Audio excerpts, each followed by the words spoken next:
I want to go to Yasmin Vasugian because I understand, is it possible, Yasmin, that we actually have a full jury now? We got it. Judge Juan Merchan saying it himself inside the courtroom, Chris. We have our full panel.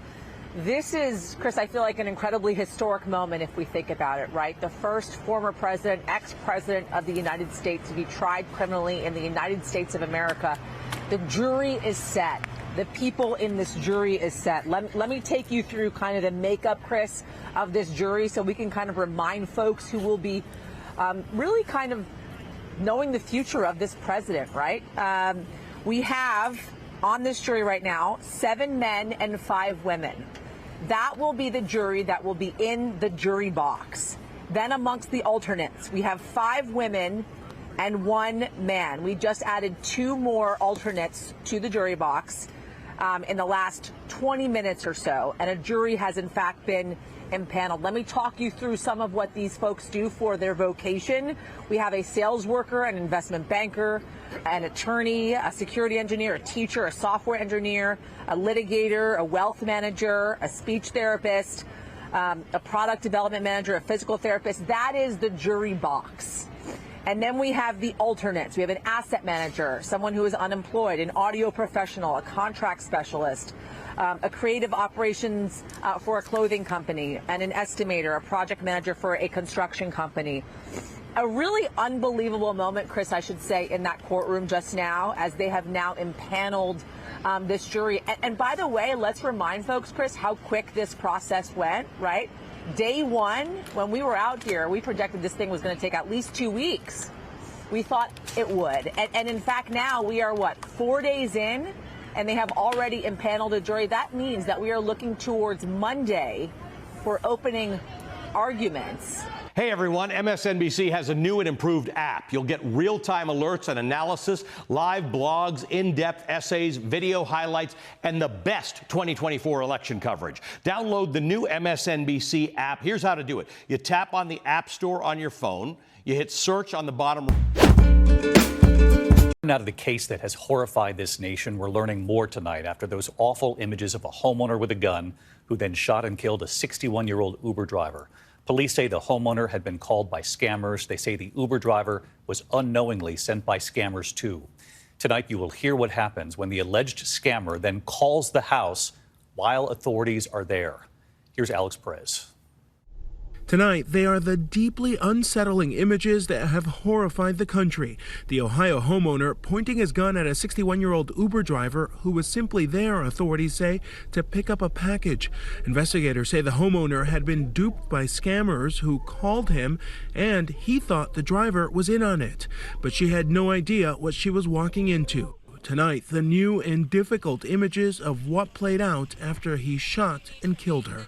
81-year-old William Brock, seen moments after he shot 61-year-old Lolitha Hall, telling Clark County deputies he had received a call from someone demanding $12,000 for bail money for a relative of his. It was a scam. I've been on this phone for a couple hours with this guy trying to say we had a nephew in jail that had a wreck in Charleston and just kept hanging on and needing bond money, and what this woman was supposed to. Authorities believe the same scammers targeted the Uber driver through the app, hiring her to pick up a package from Brock's home without telling her what they told him. That unsuspecting Uber driver was instead confronted at gunpoint. She attempts to get in her car to get to safety, but the homeowner prevents her from leaving, shooting her 3 times, then calling 911. She died from her injuries. In this newly released video tonight, you can hear a man believed to be the scammer calling the home again, right while investigators were there. May I ask who I'm talking to? Yeah, this is the officer speaking. Okay, what officer? Yeah. No, I need to know what officer, sir. You're going to be in trouble. Okay. Let me ask you this. The female you sent over here, you know who she is? Yes, I do. Okay, well, she's been in an accident. And this is actually an officer. It's the... With more than 7,000 languages spoken around the world, learning a new language can be an invaluable skill. But have you ever wondered which language is the hardest to learn? According to experts, the hardest language to learn also happens to be one of the most commonly used, Mandarin Chinese. More than 1 billion people are fluent in Mandarin. But language experts say that Mandarin is difficult to learn for a few different reasons. One reason is because the writing system may be difficult to grasp for learners who are accustomed to the Latin alphabet.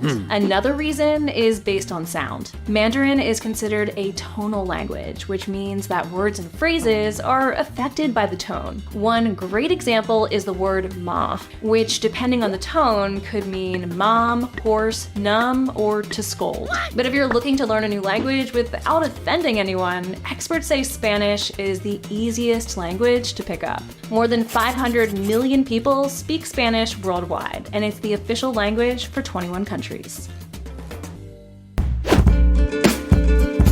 Well, also breaking overnight, a possible breakthrough on Capitol Hill. House Speaker Mike Johnson has introduced several standalone measures to provide funding to U.S. allies abroad and border security. But a handful of Republicans really hate the idea. So Nicole Killian is on Capitol Hill to explain what's happened so far.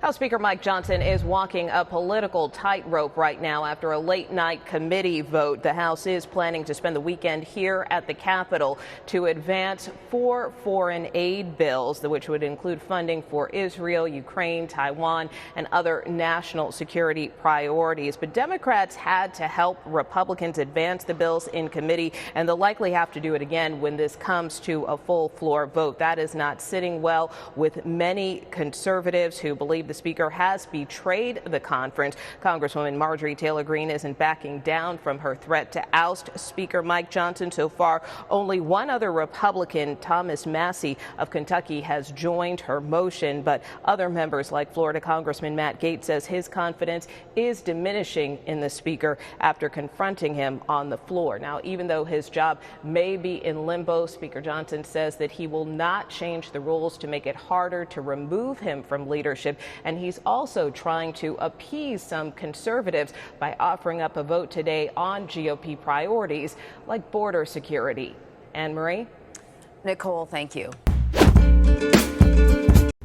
Israel has launched overnight strikes on Iran, according to US officials. It follows Iran's unprecedented attack on Israel a week ago. That attack was in retaliation for Israel's targeting of the Iranian consulate in Syria. There's been a long-running shadow war between Israel and Iran, which is now out in the open. Iran and Israel are more than 1,000 kilometers from each other, and they're bitter geopolitical rivals. So what do we know about the overnight attack on Iran? Well, we've analysed footage sent to our colleagues at BBC Persian, which show a succession of flashes in the sky, said to be above the Iranian city of Isfahan. We've synchronised 2 videos, and you can see the flashes match up perfectly, indicating that they show the same event. The place of the attack is significant because several of Iran's nuclear facilities are based there. So how has Iran responded? It's basically said, nothing to see here. Tasnim, a semi-official state news agency, posted this video of a man checking his watch near one of the nuclear facilities, saying everything is safe and sound. The International Atomic Energy Agency says there's been no damage to Iranian nuclear sites, but we haven't verified this ourselves. We'll continue to monitor the situation. But first to Jeff Paul. He's live on the ground in Tel Aviv. Jeff, any word from Israel's war cabinet on this?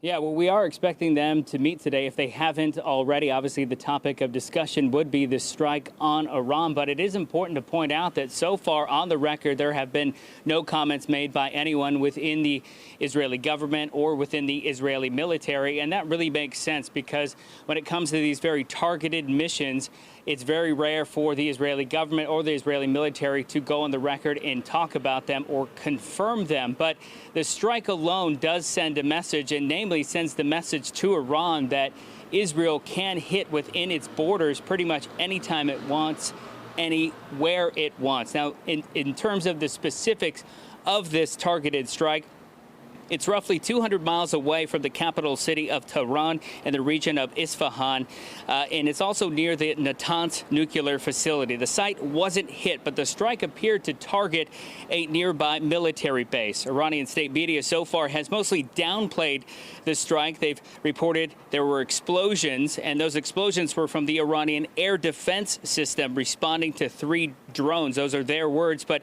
made no mention of a source of the attack. An Iranian official has also reportedly told Reuters that it has no plans to strike back immediately. But listen to what Iran's foreign minister had to say when he was asked about Israel during an interview just a few hours before that Israeli strike in Iran.